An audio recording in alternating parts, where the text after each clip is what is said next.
एक गांव में धर्मदास नामक एक व्यक्ति रहता था। बातें तो बड़ी अच्छी अच्छी करता था, पर था एकदम कंजूस। कंजूस भी ऐसा वैसा नहीं, बिल्कुल मक्खी चूस था। चाय की बात तो छोड़ो, वह किसी को पानी तक के लिए नहीं पूछता था। साधु संतों और भिखारियों को देखकर तो उसके प्राण ही सूख जाते थे, कहीं कोई कुछ मांग न बैठे। एक दिन उसके दरवाजे पर एक महात्मा आए और धर्मदास से सिर्फ एक रोटी मांगी। पहले तो धर्मदास ने महात्मा को कुछ भी देने से मना कर दिया, लेकिन तब वह वहीं खड़ा रहा तो उसे आधी रोटी देने लगा। आधी रोटी देखकर महात्मा ने कहा कि अब तो मैं आधी रोटी नहीं, पेट भर खाना खाऊंगा। इस पर धर्मदास ने कहा कि अब वह कुछ नहीं देगा। महात्मा रात भर चुपचाप भूखा प्यासा धर्मदास के दरवाजे पर खड़ा रहा। सुबह जब धर्मदास ने महात्मा को अपने दरवाजे पर खड़ा देखा तो सोचा कि अगर मैंने इसे भरपेट खाना नहीं खिलाया और यह भूख प्यास से यहीं पर मर गया तो मेरी बड़ी बदनामी होगी। बिना कारण साधु की हत्या का दोष लगेगा। धर्मदास ने महात्मा से कहा, बाबा तुम भी क्या याद करोगे, आओ पेट भरकर खाना खा लो। महात्मा भी कोई ऐसा वैसा नहीं था। धर्मदास की बात सुनकर महात्मा जी ने कहा कि अब मुझे खाना नहीं खाना, मुझे तो एक कुआं खुदवा दो। तो अब कुआं बीच में कहां से आ गया? धर्मदास ने साधु महाराज से कहा।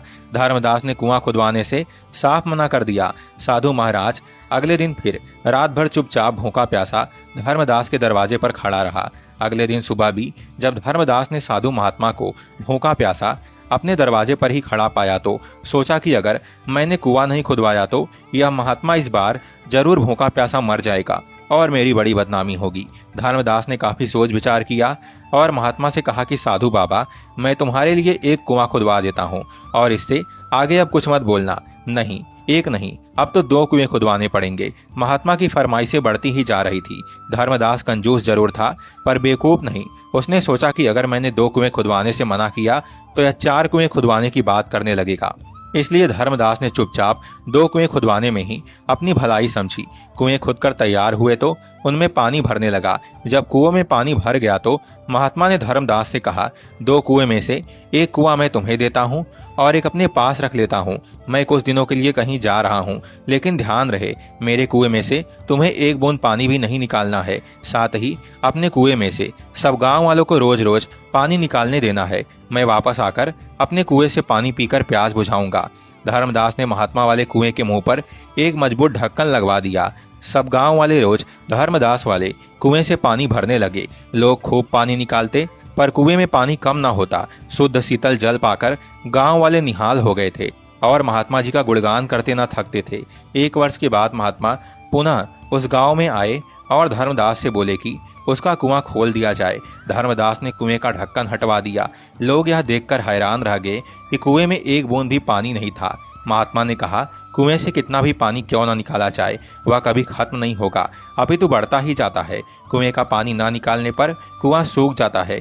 इसका स्पष्ट प्रमाण तुम्हारे सामने है, और यदि किसी कारण से कुएं का पानी ना निकालने पर पानी नहीं भी सूखेगा तो वह सड़ अवश्य जाएगा और किसी काम में नहीं आएगा। महात्मा ने आगे कहा, कुएं के पानी की तरह ही धन दौलत की भी 3 गतियां होती हैं, उपयोग, नाश और दुरुपयोग। धन दौलत का जितना इस्तेमाल करोगे वह उतना ही बढ़ती जाएगी। धन दौलत का इस्तेमाल न करने पर कुएं के पानी की तरह वह धन दौलत निरर्थक पड़ी रहेगी। इसका उपयोग संभव नहीं रहेगा या अन्य कोई उसका दुरुपयोग कर सकता है। अतः अर्जित धन दौलत का समय रहते सदुपयोग करना अनिवार्य है। ज्ञान की भी यही स्थिति होती है। धन दौलत से दूसरों की सहायता करने की तरह ही ज्ञान भी बांटते चलो। हमारा समाज जितना अधिक ज्ञानवान, जितना अधिक शिक्षित व सुसंस्कृत होगा, उतना ही देश में सुख शांति और समृद्धि आएगी। फिर ज्ञान बांटने वाले अथवा शिक्षा का प्रचार प्रसार करने वाले का भी कुएं के जल की तरह ही कुछ भी नहीं घटता, अपितु बढ़ता ही जाता है। धर्मदास ने कहा, हाँ गुरुजी, आप भी बिल्कुल ठीक कह रहे हो। मुझे अपनी गलती का एहसास हो गया है। इस घटना से धर्मदास को सही ज्ञान और सही दिशा मिल गई। हरे कृष्ण, राधे राधे।